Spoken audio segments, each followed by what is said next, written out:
Bro కార్యక్రమానికి వచ్చిన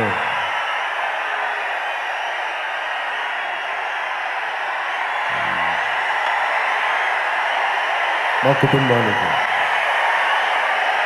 మా కుటుంబ సభ్యులందరికీ పేరు పేరున ప్రతి ఒక్కరికి నా హృదయపూర్వక నమస్కారాలు. ఈ కార్యక్రమాన్ని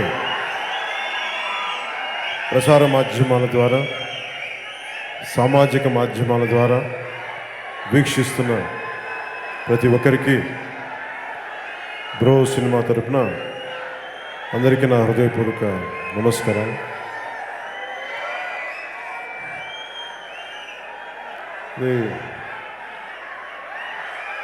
సినిమాలు ఇంత అభిమానం, ఇంత ప్రేమ సినిమా అనేది నాకు ఇచ్చింది. నేను సినిమాలోకి రాకముందు నుంచి బ్రహ్మానందం గారు నన్ను చూస్తూ ఉండేవాళ్ళు. నాకు ఒకసారి ఇంత అభిమానం, ఇంత ప్రేమ, ఒకసారి ఇది కళా నిజమని నాకు అనిపిస్తుంది. అంటే ఇది నేను కోరుకున్న జీవితం కాదు, భగవంతుడు నాకు ఇచ్చిన జీవితం, నాకు ఇవ్వబడ్డ డెస్టినీ అది. సో ఏ రోజు కూడా చాలా చిన్న జీవితాన్ని బతకాలనుకున్నాను తప్ప ఒక నటుడు అవ్వాలని, మిగతా విధంగా పొలిటిక్స్లో కూడా ఉంటానని నేను ఎప్పుడు ఊహించలేదు. కానీ ఇంత అశేష అభిమానం, ప్రేమ ఉన్నప్పుడల్లా నేను ఒకసారి మీ పట్ల నాకున్న అభిమానం కానీ, ప్రేమ కానీ నేను మాటలతో చెప్పలేను, మాటలతో వర్ణించలేను. మాటలు చాలా చిన్నవి నాకు. సో నా అణువున మీరు ఇచ్చిన ఈ ప్రేమ, ఈ అభిమానం, సముద్రకాని గారు చెప్తున్నట్టుగా ఎంతసేపు సమాజాన్ని నుంచి తీసుకోవడం కాదు, సమాజానికి ఏదైనా ఇవ్వాలి అని. ఈ సినిమా నేను ఇన్ని సినిమాల్లో ఇప్పుడు చేస్తున్నా కానీ ఎంతో కొంత ఒక సమాజానికి ఉపయోగపడే ఒక చిన్నపాటి ఆలోచన ఉంటే బాగుంటుందని కోరుకున్నాను. ఇది చాలా సంపూర్ణమైన సినిమా. సముద్రకాని గారు దీన్ని ఆయన దర్శకత్వంలో రావటం. ఈ సినిమా చాలా ప్రత్యేకమైన పరిస్థితుల్లో వచ్చింది. కరోనా సమయంలో అటు పాలిటిక్స్లోకి తిరగలేక మధ్యలో కేవలం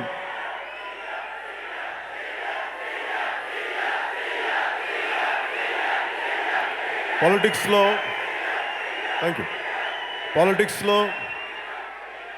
ఏమీ చేయలేని పరిస్థితుల్లో కరోనా సమయంలో ఉన్నప్పుడు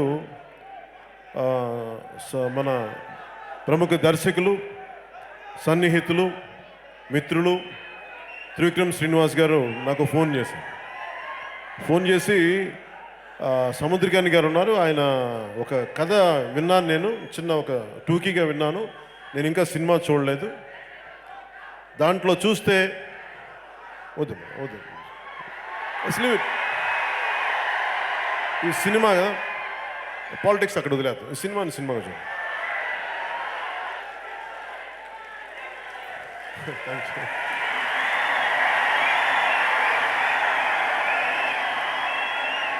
ఇది నాకు సముద్రకాని గారు ఇట్లా కథ చెప్పారు, చాలా బాగుంటుంది ఇది అంటే. కథ ఏంటని అడిగా. నేను ఎప్పుడు త్రివిక్రమ్ గారిని కానీ దర్శకుడిని కూడా, రచయితని సంపూర్ణంగా నమ్మేస్తాను నేను. నాకు ఒకసారి మనసుకి నచ్చిందంటే ఇంక నేను నమ్మేస్తాను. వాళ్ళు ఎలా చేస్తారు ఇంక నేను మళ్ళీ అడగను. మానిటర్లో కూడా నేను ఎలా చేస్తానని కూడా చూసుకోను నేను. సో అంత నమ్మకంగా ఈ సినిమాని చేశాను. త్రివిక్రమ్ శ్రీనివాస్ గారు రాసిన మన సముద్రకాని గారు రాసిన మూల కథా రచనకి త్రివిక్రమ్ శ్రీనివాస్ గారు సరికొత్త స్క్రీన్ ప్లే అందించడం, ముఖ్యంగా మీ అందరినీ అభిమానాన్ని దృష్టిలో పెట్టుకొని ఒక పవన్ కళ్యాణ్ అనే ఒక హీరోని అభిమానులకి ఎలా నచ్చితే, అంటే ఎలా చేస్తే బాగుంటుంది, వీటన్నిటిని దృష్టిలో పెట్టుకొని ఆయన డెవలప్ చేసిన స్క్రీన్ ప్లే చాలా బాగా చేశారు. ఇది ఆలోచిస్తున్నప్పుడు నాకు సముద్రకని గారిలో కూడా బాగా నచ్చింది. ఆయనకి నేను ఎంత అభిమాని అయిపోయానంటే సముద్రకని గారికి, అంటే ఎందుకంటే మన చాలామందికి మనందరికీ కూడా తెలుగు భాష మీద మనకి చదవడం రాదు, చాలామందికి సరిగ్గా పలకటం రాదు. అది టింగ్లీష్ మాట్లాడుతాం అందరం. నేను కూడా సరిదిద్దుకుంటా ఉంటాను ఇప్పటికీ. అంటే అటు పూర్తిగా తెలుగు రాదు మనకి, అటు అందరికీ కాదు, అట్లీస్ట్ నాలాంటోడికి అటు పూర్తిగా తెలుగు రాక, అటు పూర్తిగా ఇంగ్లీష్ రాక, బ్రిటిష్ వాళ్ళు వచ్చి వెళ్ళిపోయినా కానీ ఏ భాష మాట్లాడాలో ఇంకా తెలియక, ఒక వాక్యం సంపూర్ణంగా ఒక 10 వాక్యాలు పరిపూర్ణమైన తెలుగులో మాట్లాడలేం. మధ్యలో 4-5 ఇంగ్లీష్ పదాలు, ఇవన్నీ మాట్లాడి మాట్లాడి నాకే విసుగొస్తుంది. అలాంటి నన్ను నేను సరిదిద్దుకుంటా ఉంటాను. మన మాతృభాష చాలా బలంగా ఉండాలని. అలాంటిది సముద్రకని కానీ మనం ఎందుకు ఒక బలంగా ఆయనకి మన అభిమానం, మనకి అభివందనం చేయాలంటే మన భాష కాదు, ఆయన తమిళనాడు నుంచి వచ్చిన డైరెక్టర్. మన భాష కాదు, మన తెలుగు కాదు, మన యాస కాదు. మొదటి రోజు స్క్రిప్ట్ రీడింగ్కి నేను వెళ్తా ఉంటే ఆయన చదువుతూ ఉన్నారు. ఏదో ఒక స్క్రిప్ట్ ఉంటే నేను అనుకున్నా అందరిలాగే ఆయన తమిళ్లో రాసుకున్నారు, ఇంగ్లీష్లో రాసుకున్నారు. చూస్తే తెలుగు స్క్రిప్ట్ చదువుతూ ఉన్నారు. తెలుగు స్క్రిప్ట్ నాకు అనిపించింది, నేను కలగంటున్నానా నిజంగానా అంటే, సార్ మీకు తెలుగు వచ్చా అని అడిగా. అంటే లేదు సార్, లాస్ట్ 6 months నుంచి 1 year నుంచి నేర్చుకుంటున్నానండి, మీతో సినిమా చేస్తామని చెప్పి చదవటం నేర్చుకున్నాను. నాకు నిజంగా ఆయనకి ఈరోజు మాటిస్తున్నా, మీరు మా తెలుగు నేర్చుకున్నారు కాబట్టి నేను ఇప్పుడు తమిళ్ మాట్లాడగలను. తమిళ్ నేర్చుకొని ఒకరోజు మన తమిళనాడులో నేను స్పీచ్ ఇస్తాను అనుకుంటా. తిరుక్కురల్ అంటే తమిళ్ నేర్చుకుని తిరుక్కురల్ చెప్పాలని నాకు చాలా ఇష్టం. అందుకని సముద్రకని గారికి మీరు మా తెలుగు భాష నేర్చుకుని మా కనువిప్పు కలిగించారు. మీరే ఇంత ప్రేమించి మీరు మా భాషను నేర్చుకుంటే ఇంకా మేము ఎంత మా మాతృభాషను మేము ఎంత గౌరవించాలి, ఎంత నేర్చుకోవాలో మాకు చెంపపెట్లా అనిపించింది. నాకు మీరు నేర్పించిన ఈ పాఠం నాకే కాదు, తెలుగు రాని ప్రతి ఒక్కరికి, తెలుగు మాతృభాష అయ్యుండి తెలుగు నేర్చుకొని ప్రతి ఒక్కరికి, మాలాంటి వాళ్ళందరికీ కూడా మీరు నేర్చుకొని మరి మాకు చూపించడం మా అందరికీ కనువిప్పు. ఇది ఎందుకంటే మన భాషలో ఒక గొప్ప దర్శకులు ఎందుకు అవుతారు, ఒక గొప్ప కథకులు ఎలా అవుతారు, ఒక గొప్ప స్క్రీన్ ప్లే రైటర్స్ ఎలా అవుతారు, వారి భాషల్లో వారి మాతృభాషలో ఉన్నంత బలం, సాహిత్యం, దాని తాలూకు అంతర్లీనంగా వాళ్ళ ప్రదేశాల తాలూకు మీద పట్టు, అది సాహిత్యంలోనే దొరుకుతుంది. అలాంటి తెలుగు సాహిత్యం తాలూకు విలువ మనం తెలుసుకుంటే చాలా గొప్ప సినిమాలు దిగాం, చాలా గొప్ప సినిమాలు దిగాం. అంటే ఆయన తమిళనాడులో అక్కడ ఉన్న లిటరేచర్, సాహిత్యం, అవి నేర్చుకోవడం వల్ల ఆయనకు వచ్చిన బలం ఒక కొత్త కథను చెప్పగలిగారు, నాకు నిజంగా మనస్ఫూర్తిగా నేను మీకు సముద్రకని గారికి మనస్ఫూర్తిగా నా ధన్యవాదాలు తెలుపుకుంటున్నాను ముందు దీనికి. అలాగే ఇందాక ఆయన వారు చెప్పినట్టుగా ఇది నేను కనీసం ఒక 50 నుంచి 70 రోజులు చేయాల్సినంత సినిమా. అలాంటిది నేను చెప్పాను, నాకు మనసు ఎలా ఉంటుందంటే, ఒకసారి ఈ పొలిటికల్ మైండ్ సెట్కి వెళ్ళిపోయాక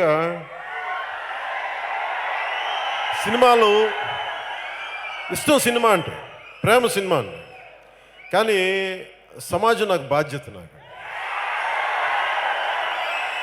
సినిమా అంటే చాలా ప్రేమ.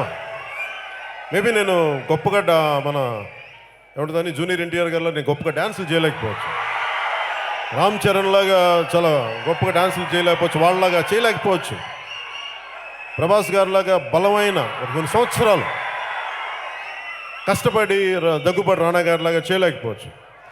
అంటే నాకేమో అంటే నేను ఇంతమంది ఈ రోజున మన వైష్ణవ్ తేజ్ కానీ, మా సాయి ధరమ్ తేజ్ కానీ, వరుణ్ తేజ్, వీళ్ళందరూ ఉంటే నేను ఒకటే చెప్తాను, ఈ సినిమా పరిశ్రమ ఏ ఒక్కరికి చెందింది, మా కుటుంబానికి కూడా చెందింది, అందరిది. చాలాసార్లు పదే పదే చెప్తా ఉంటాను నేను, ఈ పరిశ్రమ అనేది ఎవరైనా సరే మీలో నుంచి చూసే వాళ్ళలో నుంచి కోట్లాది మందిలో ఎవరైనా సరే మీరు బలంగా అనుకుంటే మీరు సాధించగలరు. ఇది ఒక్కరికి సంబంధించిన పరిశ్రమ కాదు, ఇది మీరు నమ్మాలి. అది రాజకీయం కానీ సినిమా కానీ ఏదైనా సరే ఒక్కరికి చెందింది కాదు. అందుకే నేను ఎప్పుడు ఇది గొప్పగా చెప్పుకోవడానికి ప్రయత్నించను. ఎందుకంటే అన్నయ్య చిరంజీవి గారు కూడా మీరు ఆలోచించాల్సిన ఆయన కూడా చాలా సగటు దిగువ మధ్యతరగతి కుటుంబాల నుంచి వచ్చిన వాళ్ళం. మేమందరం దిగువ మధ్యతరగతి కుటుంబాల నుంచి వచ్చిన వాళ్ళు. మా అందరికి ఎలా ఉంటుందంటే మాకెవరు అండాదండాలు లేరు. అలాగే చిరంజీవి గారు మెగా స్టార్డమ్ సాధించిన తర్వాత నన్ను అడిగారు, నువ్వు హీరో అవుతావు అంటే నాకు భయం వేసింది. నా ఊహల్లో హీరో అంటే చిరంజీవి గారు తప్ప ఇంకెవరు లేరు. నాకు మేబీ నా కృష్ణ గారు ఇష్టం అంటే కృష్ణ గారు ఉన్నారు మైండ్లో. ఎన్టీ రామారావు గారు వీళ్ళందరూ పెద్ద నాగేశ్వర గారు పెద్ద నటులు ఉన్నారు, వీళ్ళందరూ ఉన్నారు. కానీ నేను ఎప్పుడు నన్ను ఊహించుకోలే. నా ఊహ అంతా ఏంటంటే ఏదైనా ఒక చిన్నపాటి ఉద్యోగం చేసి ఎక్కడైనా దూరంగా పొలంలో పని చేసుకో, అంతకుమించి నాకు వేరే కోరికలు లేవు. కానీ నాకున్న సాహిత్యం ఇష్టము, పుస్తకాలు చదవటం, లేదంటే మార్షల్ ఆర్ట్స్, వీటన్నిటి వల్ల ఏదైనా చేస్తామని అడిగితే నేను ఊహించుకోలేకపోయాను. దాన్ని మనస్ఫూర్తిగా బ్రేక్ చేసింది మా వదిన గారు. అంటే మనకేమనిపిస్తుంది, మనం నమ్మేవాళ్ళు ఒకళ్ళు కావాలి. పర్లేదు బాగానే ఉంటే చెయ్యండి. నేను మొన్న ఎగ్జాంపుల్ చెప్తా ఉన్నా, సుస్వాగతం షూటింగ్కి వెళ్ళి అంటే ఎలాంటి ఇబ్బందులు పడతానంటే వైజాగ్ జగదాంబ సెంటర్లో అదే కమ్ వెల్కమ్ పలికిన సమ్ పాట ఏదో ఉంది. జగదాంబ సెంటర్లో నన్ను ఒక డబుల్ టైం ఒక బస్సు మీద పైకి ఎక్కించి డ్యాన్స్ చేయమన్నారు. ఆ రోజు నేను చచ్చిపోయాను. ఏడుపు వచ్చేసింది. అంటే సిగ్గు, నాకు 10 మంది ముందు యాక్ట్ చేయాలంటే, మాట్లాడాలంటే సిగ్గు. మా వదినికి ఫోన్ చేసి చెప్పా, నువ్వు నన్ను ఎందుకు అనవసరంగా ఎగదూసావు, నువ్వు శుభ్రంగా వదిలేస్తుంటే ఎక్కడో మారుమూల ఎవరికీ కనిపించకుండా బతికేసేవాడిని కదా. ఆ రోజు మా వదిన చేసిన తప్పు నన్ను ఈరోజు మీ ముందు ఇలా నిలబెట్టింది. మా వదినే కనుక అలా తప్పు చేయకుండా కానీ ఉండుంటే నా పార్టీకి నేను చాలా చిన్న జీవితం గడుపుకుంటేవాడిని. మా వదిన చేసిన ద్రోహం ఈ రోజున మాటలు వర్ణించలేను. సరదాగా చెప్తున్నప్పటికీ నేను ఎందుకు చెప్తున్నానంటే, నాలాంటి వాడే నేను ఒకటే పెట్టుకున్నాను, చిరంజీవి గారు కష్టపడి సాధించుకున్నారు. నేను చిరంజీవి గారు తమ్ముడిని అయితే I will never take it for, నేను గ్రాంటెడ్గా తీసుకునేది. నేను కష్టపడాలి. ఆయన 10 కష్టపడితే నేను దానికి మించి కష్టపడాలి తప్ప నేను ఏది గ్రాంటెడ్గా తీసుకోకూడదని నిర్ణయించుకొని ఒళ్ళు పగలగొట్టి చేసుకున్నాడు. నాకు అంతమించి వేరే తెలియదు. మొరటి మనిషిని నేను, నాకు తెలియదు. మేము సన్నగా సున్నితంగా కనిపిస్తానేమో కానీ నేను చాలా మొరటి మనిషిని. నేను ఓ చిన్నపాటి రైతుని నేను లోపల. సో నాకేమనిపిస్తే అలా తీసుకెళ్ళి చేసుకుంటూ వెళ్ళిపోతే నాకు తెలిసిందల్లా త్రికరణ శుద్ధిగా పనిచేయటం. ఆ త్రికరణ శుద్ధిగా పనిచేయటం ఈరోజు నన్ను మీ ముందు ఇలా నిలబెట్టి ఇంత మీ అందరి కోట్లాది మంది అభిమానాన్ని చూరగనేలా చేసింది. వైష్ణవ్ తేజ్, వరుణ్ తేజ్ కానీ సాయి ధరమ్ తేజ్కి వీళ్ళందరికీ ఒకటే నేను చెప్పింది, ఇది మనం we'll never take it for, మనం ఏది కూడా గ్రాంటెడ్గా తీసుకోవద్దు. ఇది మనకు సంబంధించింది, ఎవరు గ్రాంటెడ్గా తీసుకోవద్దు. అందరూ కష్టపడి పనిచేద్దాం. ఎవరైనా సరే ఈ పరిశ్రమ మనం అందరినీ ఆహ్వానించి తగ్గాలి. మన ఒక్కళ్ళది కాదు ఇది. మనం కష్టపడదాం, అందరిలా కష్టపడదాం. మనకి ఓటములు ఉంటాయి, మనకి గెలుపులు ఉండొచ్చు, జయాపజయాలు ఈక్వల్గా చేసుకుందాం అని చేస్తే ఈ రోజున ఒక కుటుంబంలో వచ్చారంటే అందరికీ చాలామందికి ఇబ్బందిగా ఉండొచ్చు. ఇంతమంది ఒక సినిమాలు ఉన్నారంటే మేమందరం కరెక్ట్గా చెప్పాలంటే గొడ్డు చాకరీ చేస్తాం. మేము ఒళ్ళు దెబ్బలు తింటాం, కడుపులు మార్చుకుంటాం, నష్టాలు వస్తే తీసుకుంటాం. కానీ అందరినీ చూసి అభిమానం అంటే ఆనందింపచేసేలా సినిమాలు ఎలా ఉండవు, దానికోసం నిరంతర ప్రయత్నం చేస్తూ ఉంటాం. సో మేమే చేయగలిగినప్పుడు, అంటే ఉద్దేశం ఏంటంటే మేమే చేయగలిగినప్పుడు, ఒక దిగువ మధ్య తరగతి కుటుంబాల నుంచి వచ్చిన మేమే చేయగలిగినప్పుడు మీరందరూ ఎందుకు సాధించలేరు? ఏదనుకుంటారు? It is quite possible. So ఇది అంటే ఇది అలాగే నాకు ఈ సినిమా చాలా ప్రత్యేకమైంది. నా సన్నిహితులు, నా మిత్రులు అంటే నాకు ఒకసారి జీవితంలో చాలామంది అనుకుంటుంటారు త్రివిక్రమ్ గారు మేము కూర్చోబెట్టి మేము ఇద్దరం ఏం మాట్లాడుకుంటాం మీరు చూస్తే చాలా విచిత్రం ఉండదు. మేమిద్దరం మాట్లాడుకునేది will talk about literature and science. ఎందుకంటే ఆయన ఎంఎస్సీ న్యూక్లియర్ ఫిజిక్స్ చేసిన ఆయన ఆంధ్ర యూనివర్సిటీ గోల్డ్ మెడలిస్ట్.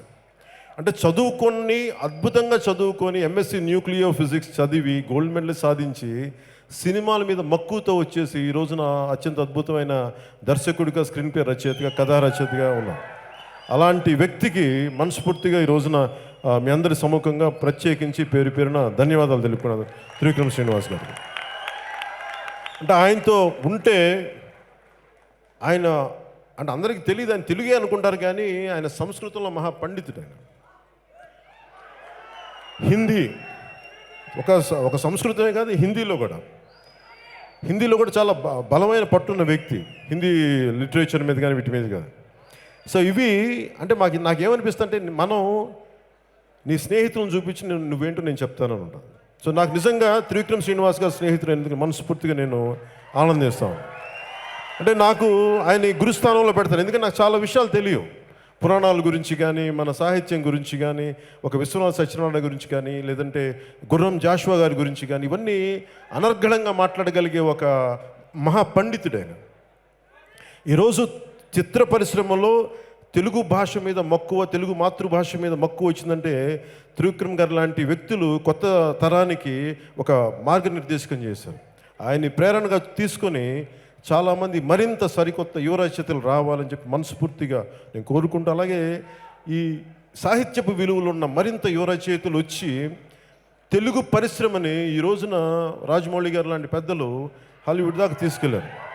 వారు తీసుకెళ్ళింది ఈ రోజున వచ్చే తరం కూడా దీన్ని నిరంతరంగా కొనసాగించాలి.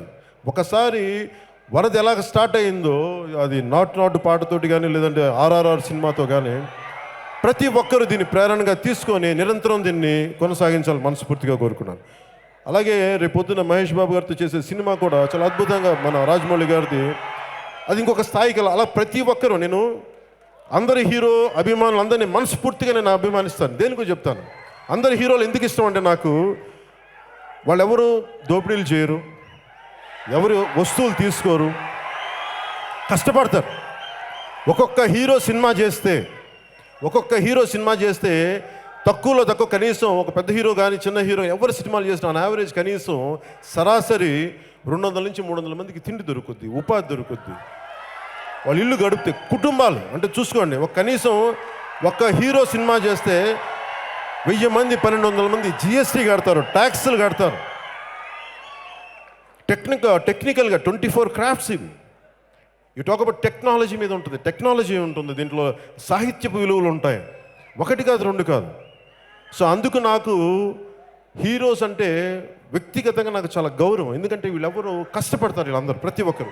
చిన్న హీరో దగ్గర నుంచి నాకు చిన్న పెద్ద ఉండదు, అందరూ కష్టపడే హీరోలు. చిన్న పెద్ద అనేది సక్సెస్ని బట్టి మన భావం తప్ప, నాకైతే అందరూ చాలా ఉన్నతమైన వ్యక్తులు, అందరూ కష్టపడే వ్యక్తులు మనస్ఫూర్తిగా కోరుకుంటాను. అలాగే కానీ సినిమా చేసేటప్పుడు నేను మిగతా వాళ్ళకంటే పెద్ద హిట్ కొట్టాలని కోరుకుంటాను, అది కూడా చెప్తాను. నేను అక్కడ అస్సలు కాంప్రమైజ్ అవ్వను. అస్సలు సినిమా బాగా చేసేటప్పుడు ఆ కాంపిటేటివ్నెస్ లేకపోతే మళ్ళీ మనం వెనకబడిపోతాం. కాంపిటేటివ్నెస్ ఉండాలి, కానీ అది ఎక్కడ దాకా అంటే సినిమా బాగా చేసేవారికి. ఇప్పుడు బాహుబలి లాంటి సినిమా, లేదంటే ఆర్ఆర్ లాంటి సినిమా వస్తే హిట్ అయితే ఒక తెలుగు చిత్ర పరిశ్రమలో ఒక భాగస్వామిగా నాకు చాలా ఆనందం ఉంటుంది. నాకేముంటుంది పోటీ, మనం కూడా అలాంటి వాళ్ళు కొడితే బాగుంటుంది అనిపిస్తుంది నాకు. కాకపోతే నాకు సంపూర్ణంగా సినిమాలు ఉండంటే వేరే పరిస్థితి ఏమో, కానీ నాకు ఆ మైండ్ సెట్ లేదు. దాని బదులు ప్రతి ఒక్కరూ ఇంకెవరు సాధించినా నాకు ఆనందం. ఎందుకంటే ఇది ప్రతి ఒక్కరూ దీన్ని విజయం సాధించాలి. ప్రతి ఒక్కరు విజయం సాధించాలి. కాంపిటేటివ్నెస్ పోకుండా, స్నేహభావం పోకుండా తెలుగు చిత్ర పరిశ్రమ ఉండాలని మనస్ఫూర్తిగా నేను కోరుకుంటున్నాను. కాంపిటేటివ్నెస్ ఉండాలి, ఎందుకంటే దానివల్ల క్వాలిటీ పెరుగుద్ది. దానివల్ల ఎకానమీ, ఆర్థిక అభివృద్ధి ఉంటుంది, కొత్త ఆలోచన ధోరణి ఉంటుంది. అలాగే తెలుగు చిత్ర పరిశ్రమ అంటే నేను తెలుగు చిత్ర పరిశ్రమలో ఉండే పెద్దలందరూ కూడా ఎందుకు గౌరవిస్తానంటే, రచయితల్ని కానీ, తెలుగు చిత్ర పరిశ్రమ తనవాడ మనవాడ చూడదు. అందరూ సినిమా కోసం పనిచేస్తారా లేదా అని చూస్తారు. సముద్రకని గారు మన తెలుగువాడు కాకపోవచ్చు, కానీ మనవాడు, మన తెలుగు సినిమా తీసిన తమిళనాడుకి చెందిన మన భారతీయుడు. నేను ఇట్లాగే చూస్తాను. అంటే ఎందుకు మన చిత్ర పరిశ్రమ అంటే సుజిత్ వాసుదేవన్ గారు తీసుకోండి. సుజిత్ వాసుదేవన్ గారు ఈ సినిమాకి డైరెక్టర్ ఆఫ్ ఫోటోగ్రఫీ. నేను 21 రోజుల్లో చేయగలిగాను సముద్రకని గారి ప్లానింగ్తో. అంటే వాళ్ళిద్దరి కాంబినేషను, నేను బయట ఆంధ్రాలో తిరగడానికి, లేదంటే పాలిటిక్స్లో ఇక్కడ మనం తిరగడానికి, కొండగట్టెలు ఎక్కడ తిరగడానికి, వాళ్ళిద్దరూ కనుక నాకు నా సమయాన్ని సద్వినియోగం చేయకుండా ఉండుంటే ఇంకా సినిమా చేస్తూనే ఉండేవాడిని, ఇదే సినిమా. అందుకని మనస్ఫూర్తిగా మా అందరి తరపున మీకు నేను ప్రత్యేకించి ధన్యవాదాలు తెలుపుకుంటున్నాను.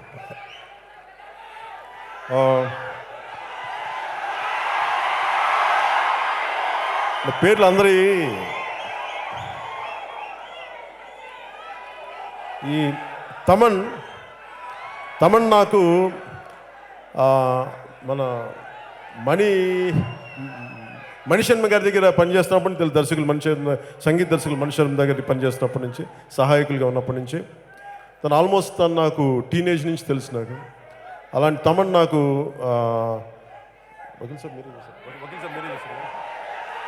వకీల్ సాబ్ తనా చేసి లేదని గుర్తురా, అందుకని అడుగుతున్నాను. భీమ్లా నాయక్ మీరే కదా, క్షమించాలా. అంటే పాలిటిక్స్లో గుర్తున్నాయి కానీ లెందీ స్పీచెస్ ఇక్కడ గుర్తుండదు.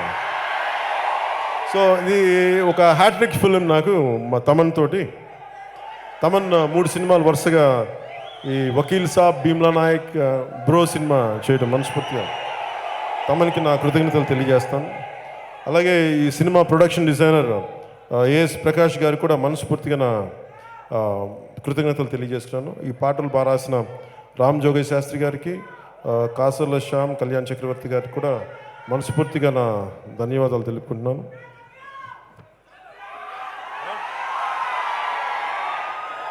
అలాగే ఈ సినిమాలో మన చాలా చిన్న పాత్రలు చేసిన అతిథి పాత్రలు చేసిన బ్రహ్మానందం గారికి, రాజా గారికి, అలాగే మన సోదరుడు పృథ్వీ గారికి కూడా నేను మనస్ఫూర్తిగా నా కృతజ్ఞతలు తెలియజేసుకుంటా ఉన్నా. ఈ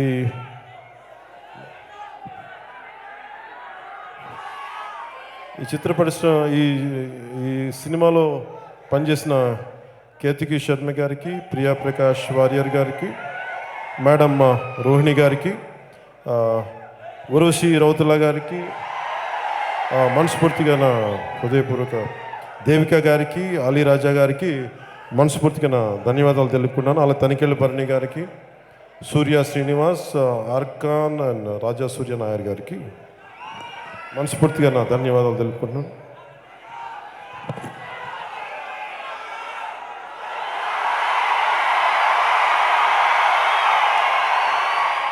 ఈ సినిమా నాకు చాలా ప్రత్యేకమైంది. సాయి ధరమ్ తేజ్ తను యాక్ట్ చేస్తానంటే నా దగ్గరికి వచ్చాడు. యాక్ట్ చేస్తానంటే నాకు అనిపించింది, నేను ఎవరిని ఆపడానికి, అంటే ఒక వ్యక్తి ఏం కావాలనుకుంటే నా చాయిస్ లేదు, నేను డిస్కరేజ్ చేయలేదు, ఎంకరేజ్ చేయలే. సాయి ధరమ్ తేజ్ యాక్ట్ చేస్తానంటే నేను ఎంకరేజ్ చేయాలా, డిస్కరేజ్ చేయాలి. I put him to test, పరీక్షకు పెట్టాను. నీ శక్తి ఏముందో నాకు తెలియదు, నేను ఎవరిని జడ్జ్ చేయడానికి, ఒకరిలో ఎంత శక్తి ఉంది, వాళ్ళు ఏమవుతారు, నేను ఎవరిని జడ్జ్ చేయడానికి. కానీ నేనేం చేశానంటే, నేను మా అక్క బిడ్డగా నేనేం చేయగలిగాను, నేను తనని ఒక యాక్టింగ్ స్కూల్కి జాయిన్ చేయగలిగాను, కొంత గైడెన్స్ ఇవ్వగలిగాను. అయితే మిగతా నువ్వు పడంటే నేను ఒక్క ఫిలింకి ఒక్క దర్శకుడు కూడా నేను రికమెండ్ చేయలేదు. చౌదరి గారు కూడా తనే చూసి నచ్చి, ఇదే శిల్పకళా వేదికల మూల ఎక్కడ కూర్చుని మీ ఫంక్షన్కి వచ్చాడు, మీ సాయి ధరమ్ తేజ్ తీసుకుంటాను, తన సొంత కష్టం మీద వచ్చాడు. కానీ సాయి ధరమ్ తేజ్ యాక్సిడెంట్ అయిన వెంటనే నేను ఎక్కడ ఇంట్లో నేను త్రివిక్రమ్ గారు కూర్చొని ఉన్నాం. త్రివిక్రమ్ గారికి ఫోన్ వచ్చింది. నేనంటే ఫోన్ యాక్సెసిబుల్లో ఉన్నాను కాబట్టి తనకి ఫోన్ చేశారు. ఫోన్ చేసి ఇట్లా యాక్సిడెంట్ అయింది, రోడ్డు మీద పడిపోయాడంట ఇట్లా అంటే నేను వెళ్ళి చూశాను. చూస్తే అతను కోమలాకి వెళ్ళిపోయాడు. ఈ సినిమా చాలా రెలవెంట్ అనమాట. రియల్ లైఫ్లో జరిగిన దానికి, నిజ జీవితంలో జరిగిన దానికి ఈ సినిమాకి. వెళ్ళి కూర్చుంటే స్పృహలో లేడు. డాక్టర్స్ మాట్లాడుతుంటే తీసుకెళ్తే ఇంకో 24 అవర్స్లో బయటకు వచ్చేస్తాడని చూస్తే రావట్లేదు బయటికి. నాకు చాలా నిస్సహాయత వచ్చింది. పాపం అప్పటికి తను రక్షించిన మన ఇస్లాం సమాజానికి చెందిన ఎవరో పాపం ఒక కుర్రాడు రక్షించాడు. పేరేంటి? సో అబ్దుల్ సాయిద్ ఫరాన్ అని చెప్పి పాపం ఒక అబ్బాయి రక్షించాడు. అంటే ఎందుకు కులం, మతం, ప్రాంతం దాటి మాట్లాడతానంటే సహాయం ఎవరి దగ్గర నుంచి వస్తుందో తెలియదు. మన మతమా, మన కులమా, మన ప్రాంతమా అని రాదు మనకి. అందుకని నేను జాషువా విశ్వనరుడు అంటే మనం పెట్టుకున్న ఈ పరిమితులకు అతీతంగా ఉండాలి మనిషి. మానవత్వం చాలా ముఖ్యం మనకి. సో మానవత్వం మనం నడిపిస్తే తప్ప కులం, ప్రాంతం అవన్నీ మనకి ఇవ్వబడ్డాయి, మనం కోరుకున్నావు కావు. సో అలాగా మన సాయి తేజ్ని తను రక్షించినప్పుడు నాకు నిజంగా అబ్బాయి ఈ రోజుకి నేను చెప్పాలనుకుంటున్నాను,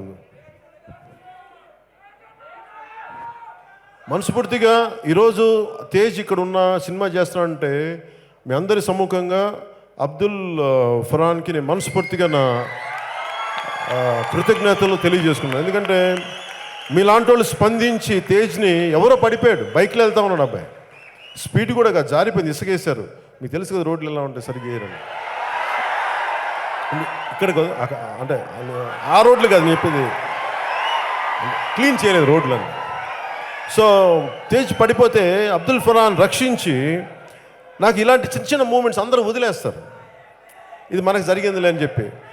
నేను అబ్దుల్ ఫరాన్ లాంటి వాళ్ళని నేను ఎప్పుడు గ్రాంటెడ్గా తీసుకోను, నా గుండెలో పెట్టుకుంటా. ఆ చేసిన ఒక జెస్చర్, తను చేసిన జెస్చరు సకాలంలో తీసుకొచ్చి అంబులెన్స్ని పిలిపించినందుకు ఈ రోజున తేజ్ మన ముందు ఇక్కడ ఉన్నాడు. సో ఇలాంటి తేజ్కి హాస్పిటల్లో ఉన్నప్పుడు పెద్ద డాక్టర్స్ వచ్చారు, అపోలో హాస్పిటల్ డాక్టర్స్ అందరూ చూసి నాకు ఒకటే అనిపించింది, ఎవరు గ్యారంటీ చెప్పలేకపోతున్నారు. నేను భగవంతుని ఒకటే అడిగాను, పాపం ఇంకా జీవించాల్సినోడు వాడిని రక్షించాను. అది ఎట్లా ఉంటుంది, గుళ్ళకి వెళ్ళాం, సినిమాల్లాగా వ్రతాలు నోవులు చేయలేం, ఒక మూల కూర్చొని ఒక మూగ రోదనగా గుండెల్లో కూర్చొని పాపం వాడిని బతికించేలా చేయవా భగవంతుడు, ఇంతకు మించి నేనేం అడగను. అది నేను జగన్మాతని ప్రార్థిస్తాను కాబట్టి జగన్మాతని కోరుకున్నాను. అది చూస్తుంటే పాపం అది నాకెవరు తనని కాదు, రోడ్డు మీద ఎవరు పడిపోయినా, చాలాసార్లు తొలి ప్రేమ లాంటి సినిమాలో ఒకటి పడిపోతే నేనే వెళ్ళి ఈ తెల్ల చొక్కా ఉంటే మొత్తం రక్తం అయిపోయిన సందర్భాలు ఉన్నాయి. నేను చాలాసార్లు రక్షించాను మనిషిని, చాలామంది తెలియకపోయి ఉండొచ్చు. అట్లా నాకు అనిపించింది, అరే పాపం ఇట్లా అంటే డాక్టర్స్ పాపం నిజంగా అహిర్నిస్సులు, అపోలో డాక్టర్స్ అహిర్నిస్సులు కష్టపడి ముందు చేసిన ఇంకో హాస్పిటల్, ఆ పేరు హాస్పిటల్ పేరు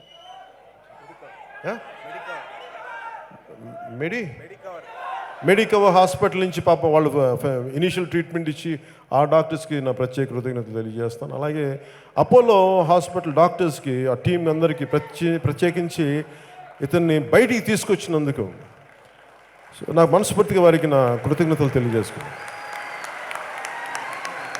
తేజ్కి సో తేజ్ కోలుకొని మాట సరిగ్గా రావట్లా, మెత్తబడిపోయాడు మనిషి, నడవలేకపోతున్నాడు సరిగ్గా, అంటే స్లో అయిపోయింది, బ్రెయిన్ దెబ్బతగిలింది. అలాంటి వాడు కూర్చొని ఎట్లా ఉందంటే సినిమా త్రివిక్రమ్ గారు చెప్పారు మన తేజ్కి ఇద్దాం సార్ అని. నేను అడిగా పోనీ తేజ్ బదులు ఇంకెవరికైనా అంటే నా మైండ్లో తేజ్ వచ్చాడు, తేజ్కి ఇద్దాం సినిమా. అది ఈరోజు ఈ సినిమాలో ఉండటానికి మూల కారణం, హీరోగా ఉండటానికి తను త్రివిక్రమ్ శ్రీనివాస్ గారు. ఆయనకి ఎందుకు అని అంటే, నేను రిపబ్లిక్ సినిమా చూశాను సార్, నాకు ఏడుపు వచ్చేసిన తేజ్ పెర్ఫార్మెన్స్, అంత బాగా చేశాడు. ఫోన్ చేసి చెప్దాం చాలా బాగా చేసావు తేజ్ అంటే, హాస్పిటల్లో కోమాలో ఉన్నాడు, నాకు చాలా బాధ వేసింది సార్. తేజ్ బాగా అయ్యే వరకు వెయిట్ చేద్దాం సార్. స్క్రిప్ట్ రెడీ అయిపోయింది, స్క్రిప్ట్ కరెక్ట్ చెప్పండి 15 రోజులు రెడీ అయిపోయింది. ఈయనతో మాట్లాడిన, సముద్రకని గారితో మాట్లాడిన 15 రోజులు స్క్రిప్ట్ రెడీ అయిపోయింది, చాలా అద్భుతంగా వచ్చిందని చెప్పాను. తేజ్ కోసం వెయిట్ చేయటమే, తేజ్ నడవగలగటం, స్పీచ్ థెరపీస్ అన్నీ చేస్తే సినిమా బిగినింగ్లో కూడా కొంచెం ఇబ్బంది పడ్డాడు తేజ్. నేను సముద్రకని గారితో అడిగాను, మీకు ఇబ్బంది ఉందా టు డెలివర్ డైలాగ్స్ అంటే, ఆయనకి ఈ cinema let it be a speech therapy sir, మీరేం ఇబ్బంది పడకుండా, తను నా బ్రదర్, నేను చూసుకుంటాను నా బిడ్డను. సో మనస్ఫూర్తిగా త్రివిక్రమ్ మన సముద్రకని గారికి నా ప్రత్యేక కృతజ్ఞతలు తెలియజేసుకుంటాను. చెప్తాను ఎవరిని మర్చిపోను, చెప్తాను అంటే ప్రొడ్యూసర్ గురించి మర్చిపోయాను, ఎలా మర్చిపోతాను, నేను మర్చిపోను. మా అందరికీ. అలాగే నిర్మాతలు వివేక్ కూచిభట్ల గారికి, విశ్వప్రసాద్ గారికి మనస్ఫూర్తిగా నా ధన్యవాదాలు. ఎందుకంటే ఈ సినిమా అంత వేగంగా చేయడానికి నా పొలిటికల్ స్కెడ్యూల్స్ని దృష్టిలో పెట్టుకొని అన్ని చోట్ల సెట్లేసి రెడీగా పెట్టారు. నేను నా టైం ఇవ్వడమే తప్ప మార్నింగ్ 7 o'clock వెళ్తే ఇంకా చెప్పాలంటే 21 రోజుల్లో గంట కరెక్ట్ 6 నుంచి 8 గంటలు చేశాను అంతే. సినిమా 80% సినిమాలో ఉంటాను నేను. 70 to 80% అనుకుంటా. 80% సినిమాలో ఉంటాను. ఇది గెస్ట్ క్యారెక్టర్ ఏం కాదు, ఇది కాదు, చాలా ఫాస్ట్గా చేశారు అంతే. ఇది చేయడానికి మూలకారకులు విశ్వప్రసాద్ గారు, వివేక్ కూచిభట్ల గారు. అంటే వాళ్ళు ఎక్కడో అమెరికాలో ఉండే విశ్వప్రసాద్ గారు తెలుగు సినిమా మీద అత్యంత ప్రేమ కలిగి వారందరూ దీన్ని ఎంతో ఒక ప్రెస్టీజియస్గా తీసుకొని వరుస విజయాలతో ఉన్న వాళ్ళు ఈ బ్రో సినిమాను కూడా ప్రొడ్యూస్ చేసినందుకు మనస్ఫూర్తిగా పేరున నా హృదయపూర్వక ధన్యవాదాలు తెలుపుతున్నాను. ఈ కార్యక్రమానికి ముఖ్య అతిథిగా వచ్చేసిన శ్రీ మాజీ రాజ్యసభ సభ్యులు, నా సన్నిహితులు శ్రీ టీజీ వెంకటేష్ గారికి కూడా మనస్ఫూర్తిగా నా ధన్యవాదాలు తెలుపుకుంటా ఉన్నాను. ఈ సినిమా నా డ్రెస్ ఒకటి తేజ్గా కాస్ట్యూమ్స్ చేసిన మేడం నీతా లుల్లా గారు అంటే చాలా అంటే నేను నా పెద్ద కాస్ట్యూమ్స్ మీకు తెలుసు కదా, నాకు ఏ డ్రెస్ ఇంట్లో వేసుకుంటే ఇది సరిపోతుంది, నేను అట్లా షూటింగ్ వచ్చేస్తున్నాను. అలాంటి వ్యక్తి నేను. ఆవిడ కూర్చొని ఈ షూ వేసుకోవాలి, ఇట్లాంటిది వేసుకోవాలంటే రియల్ లైఫ్లో చెప్పులు నెల ప్యాంట్ వేసుకుని వచ్చేస్తాను మేడం, నా వల్ల కాదంటే ఆవిడ పట్టుబట్టి ఈరోజు ఇంత ఒక ఫ్యాషన్ స్టేట్మెంట్తో ఈ సినిమా నా డ్రెస్ స్టైల్ ఉంది అంటే ఇట్స్ మేడం నీతా లుల్లా గారి ఆవిడ designing. So we are grateful to you ma'am. Thank you.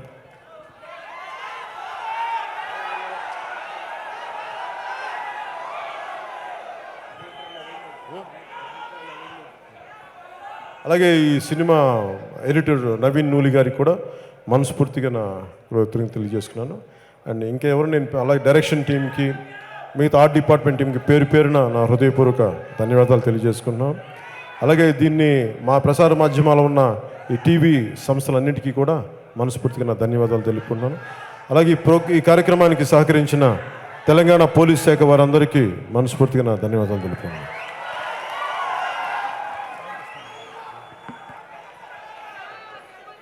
అంటే తేజ్ తను నిన్న మెడలో వేసుకుని తనకేదో కావాలని అడిగాడు. ఇది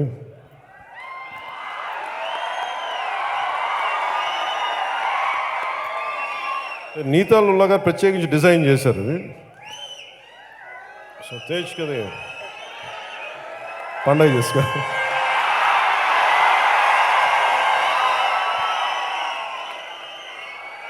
ఈ సినిమా నాకు చాలా అంటే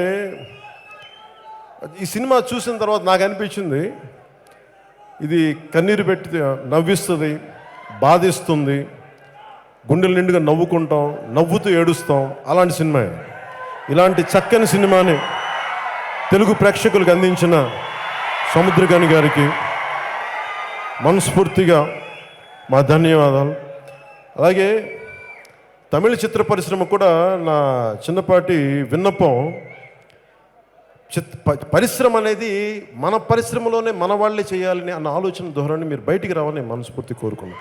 ఈ రోజున తెలుగు చిత్ర పరిశ్రమ అందరికీ అన్నం పెడద్ది, అందరిని తీసుకుంటుంది. అలాగే తమిళ చిత్ర పరిశ్రమలు కూడా మీరు అందరినీ తీసుకోండి. అంతేగాని తమిళ చిత్ర పరిశ్రమ తమిళ వాళ్ళకి అంటే పరిశ్రమ ఎదగదు. ఈ రోజున తెలుగు చిత్ర పరిశ్రమ మేము ఎదుగుతున్నామంటే అన్ని భాషల వాళ్ళని, ఒక కేరళ నుంచి వచ్చిన సుజిత్ వాసుదేవన్ గారిని తీసుకుంటాం, ఎక్కడో నార్త్ నుంచి వచ్చిన ఊరుసి రౌతాల గారిని తీసుకుంటాం, ఎక్కడో పాకిస్తాన్ నుంచి ఇండియాకి మైగే పాపం ఈ విభజన సమయంలో వచ్చేసిన ఒక నీతా లుల్లా గారు పరిచయం చేస్తారు. ఇలా ఒక్కళ్ళు కాదు, ఇది అన్ని భాషలు అన్ని కలయికలు ఉంటేనే సినిమా అవుద్ది తప్ప కేవలం మన భాష మన వాళ్ళే ఉండాలంటే అది కుంచుకుపోతాం. అందుకని తమిళ చిత్ర పరిశ్రమ పెద్దలందరికీ కూడా మీరు ఈ కేవలం తమిళ చిత్ర పరిశ్రమ తమిళ వాళ్ళే ఉండాలి అనే ఒక భావన ఏదో ఉందని బయట వింటా ఉన్నాం. దయచేసి దాన్ని ఈరోజు నేను సముద్రకాని గారి సమక్షంలో చెప్తున్నాను. అలాంటి చిన్న స్వభావం నుంచి బయటకు వచ్చి మరింత విస్తృత పరిధిలో మీరు బయటకు వచ్చి మీరు కూడా ఆర్ఆర్ఆర్ లాంటి సినిమాలని మీరు ప్రపంచ ప్రఖ్యాత సినిమాలు తీయాలి, తమిళ చిత్ర పరిశ్రమ నుంచి రావాలని మనస్ఫూర్తిగా కోరుకున్నాను. అలాగే ఒక రోజా వచ్చింది అంటే దానికి కారణం ఒక రోజా, ఒక జెంటిల్మెన్ వచ్చిందంటే ఏం రత్నం గారు. అంటే నేను ఎందుకు చెప్తున్నానంటే, మనం పరిధి పెంచుకుంటూ వెళ్దాం. ప్రాంతం, కులం, మతం మనది అనుకుంటే మనుషులు చిన్నోళ్ళం అయిపోతాం. పరిధుల్ని దాటారు కాబట్టి ఈరోజు ఏం రత్నం గారి వల్ల ఈ సినిమాలన్నీ బయటకు వచ్చింది. తమిళ్ పెద్దదవడానికి కారణం ఏం రత్నం గారు, తెలుగువాడు ఆయన. సో అందుకని ముఖ్యంగా తమిళ చిత్ర పరిశ్రమ పెద్దలందరికీ కూడా మీరు దాటి చూడండి. అక్కడ నిజంగా స్థానికంగా అక్కడ కార్మికుల సమస్యలు ఉంటే మీరు డెఫినెట్గా అక్కడ ఫీడింగ్ ఉండాలి. దాని ప్రకారం ఇంకొకలాగా ఆలోచించండి తప్ప కంప్లీట్గా షన్ చేస్తే మటుకు అది ఒక కళాకారుడికి కులం, మతం, ప్రాంతం ఉంటే పరిశ్రమ అది కాదు. అందుకే దాన్ని దాటి ఆలోచించాలని తమిళ చిత్ర పరిశ్రమలోని పెద్దలకు కూడా నేను మనస్ఫూర్తిగా విన్నపం చేసుకున్నాను. క్షమించాలి, రాజకీయ సభల్లో మాట్లాడి బోరు కూడా వేస్తున్నాను. సినిమా సభకి సో మీ సినిమాని ఆనందం అంటే నేను ఎప్పుడు ఏ సినిమాని కూడా నేను బాగా చేస్తాను నేను చెప్పలేను. ఎందుకంటే భగవద్గీతలో చెప్పినట్టుగా నువ్వు కర్తవ్యం నిర్వర్తించి ఫలితం భగవంతుడికి. సినిమా కూడా నాకు ఎప్పుడు కూడా ఈ సినిమా అద్భుతంగా ఉంటుంది, ఫెంటాస్టిక్ అని చెప్పలేను. ఎందుకంటే నాకు ఉండొచ్చు, మీకు ఉండకపోవచ్చు. కానీ ఈ సినిమా మేము మా సాయశక్తిలో ఇంతమంది కలిసి చాలా అద్భుతంగా కృషి చేసాం. అది మిమ్మల్ని ఆనందింపచేస్తున్న మనస్ఫూర్తిగా కోరుకుంటూ సెలవు తీసుకున్నాను. జై హింద్.